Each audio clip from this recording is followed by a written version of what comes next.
வானதி ஃபேமிலியை யாருக்கெல்லாம் ரொம்ப பிடிக்குமோ அவங்கெல்லாம் சேனல் ஒரு சப்ஸ்கிரைப் பண்ணிடுங்க.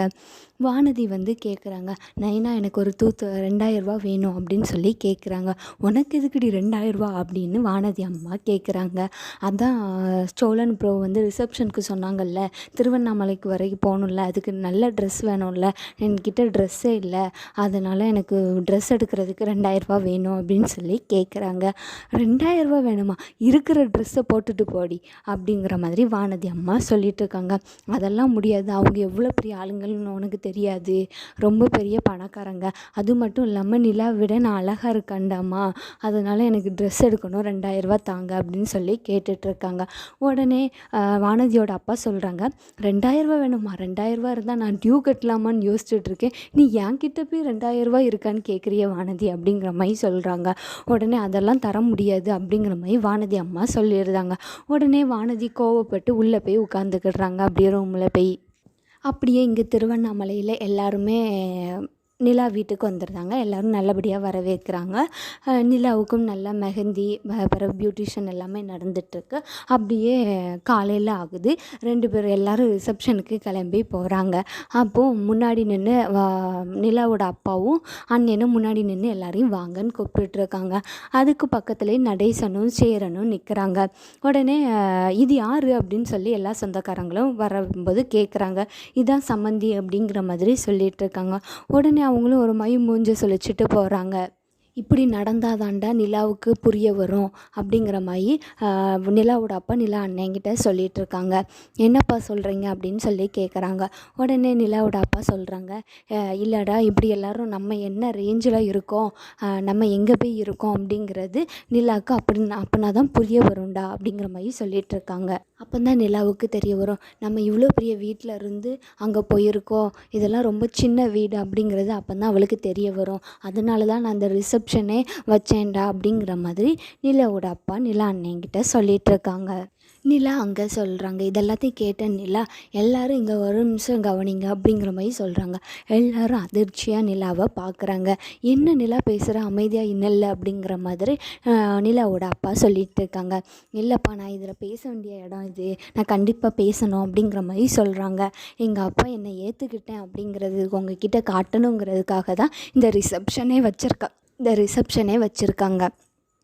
இதுதான் என் ஹஸ்பண்ட் சோழன், இதுதான் அவங்களோட ஃபேமிலி, இது அவங்களோட அண்ணன், இது அவங்களோட தம்பி, இதுதான் அவங்களோட அப்பா, என்னோட மாமனார் அப்படிங்கிற மாதிரி எல்லாருக்கும் சவுண்டாக கேட்குற மாதிரி நிலா சொல்கிறாங்க.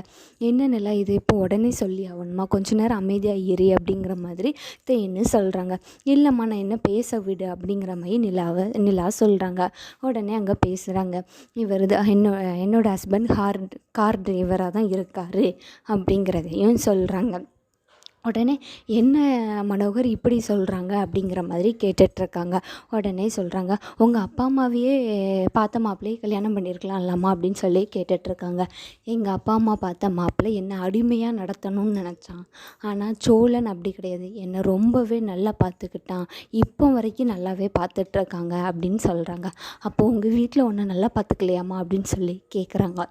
உடனே நிலா சொல்கிறாங்க, நான் இப்போவும் இந்த வீட்டுக்கு சப்போர்ட் பண்ணுறேன்னா, என் வீட்டை விட்டுட்டு நான் இந்த வீட்டுக்கு சப்போர்ட் பண்ணுறேன்னா என்ன எந்த லெவலுக்கு அவங்க என்ன பார்த்துருப்பாங்க அப்படின்னு யோசிச்சு பாருங்கள் அப்படிங்கிற மாதிரி சொல்லிகிட்ருக்காங்க. அப்படியே நிலா ஒரு பேப்பரையும் அவங்க அப்பா கிட்டே எடுத்து நீட்டுறாங்க. இது என்ன பேப்பர் அப்படின்னு சொல்லி கேட்கும்போது, எனக்கும் இந்த சொத்துக்கு எந்த சம்மந்தமும் இல்லை அப்படின்னு சொல்லி எழுதியிருக்கேன் அப்படிங்கிற மாதிரி நிலா சொல்கிறாங்க. என்ன நிலா அப்படின்னு சொல்லி நிலாவோட அம்மா கேட்குறாங்க. உடனே நிலா சொல்கிறாங்க, ஆல்ரெடி அண்ணனுக்கு ஒரு பயம், நானும் சோழனும் இங்கே வந்துட்டா எங்கள் சொத்தெல்லாம் வாங்கிக்கிடுவோமோ அப்படின்னு சொல்லி ஒரு பயம் அப்படிங்கிற மாதிரி சொல்கிறாங்க. இல்லைண்ணே அப்படின்னு சொல்லி கேட்குறாங்க. உடனே இது எனக்கும் அந்த சொத்துக்கு எந்த சம்மந்தமும் இல்லைன்னு சொல்லி எழுதியிருக்கேன், நீங்கள் பயப்படாமல் இருக்கலாம், நான் சொத்துக்காக எந்த பிரச்சனையும் பண்ண மாட்டேன், நாங்களாகவே நல்லபடியாக வருவோம் அப்படிங்கிற மாதிரி நிலா சொல்கிறாங்க. அப்படியே இங்கே கார்த்திகா வீட்டை காட்டுறாங்க. கார்த்திகாவோட அம்மா சொல்கிறாங்க, நம்ம சேரன்கிட்ட எல்லாம் உண்மையும் சொல்லுமாடி அப்படின்னு சொல்லி கேட்குறாங்க. அதெல்லாம் ஒன்றும் வேண்டாம்மா, இப்போ தான் மாமா நிம்மதியாக இருக்குது, அதுவாகவே இருக்கட்டும், நம்ம எதுவும் சொல்லிக்காண்டாம் அப்படின்னு சொல்லிகிட்ருக்காங்க. உடனே வானதி ரூமுக்குள்ளே போய் ரொம்ப கவலையாக இருக்காங்க.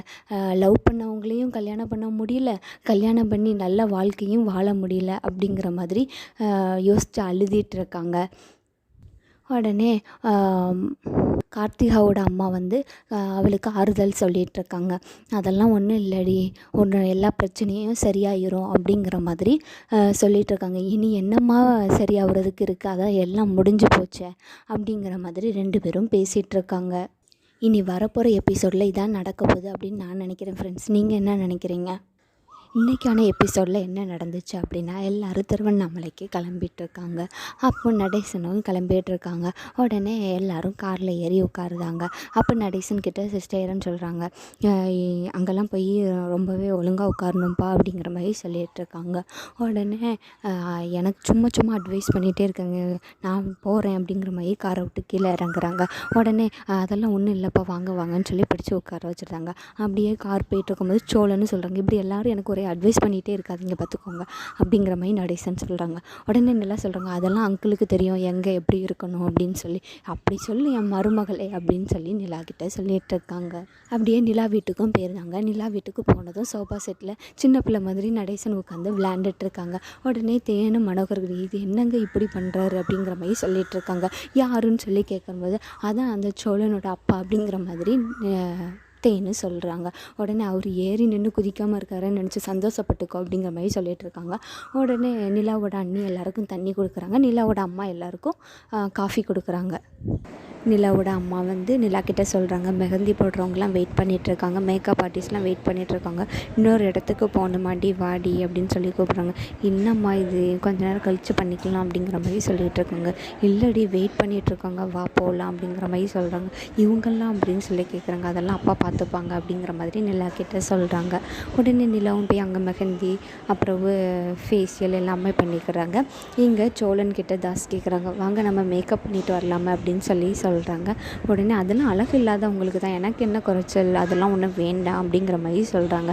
அப்போ நிலாக்கெல்லாம் அழகு இல்லையா அப்படின்னு சொல்லி கேட்டுட்ருக்காங்க. உடனே தாஸும் அவங்கள காரில் கூட்டிகிட்டு போகிறாங்க. இங்கே நிலா வந்து அவங்க அம்மா கிட்டே கேட்குறாங்க, அவங்களெல்லாம் ஒழுங்காக பார்த்துக்கிட்றீங்கல்லாம்மா, அவங்களெல்லாம் நல்லா பார்த்துக்கோங்க அப்படின்னு சொல்லி கேட்குறாங்க.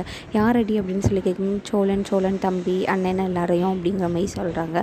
அதெல்லாம் ஒன்றும் இல்லடி, எல்லோரும் நல்லா தான் பார்த்துக்கிட்டாங்க, நல்ல ரூம் தான் கொடுத்துருக்கு அப்படின்னு சொல்லிகிட்டு இருக்காங்க. இங்கே நிலாவோட அம்மா வந்து நிலாவுக்கு கேசரி பாயசம் எல்லாமே ஊட்டிகிட்ருக்காங்க. அங்கே தாஸ் சோழனை கூட்டு போயிட்டுருக்காங்க. இதோட இன்றைக்கான எபிசோடு முடிஞ்சிருக்கு.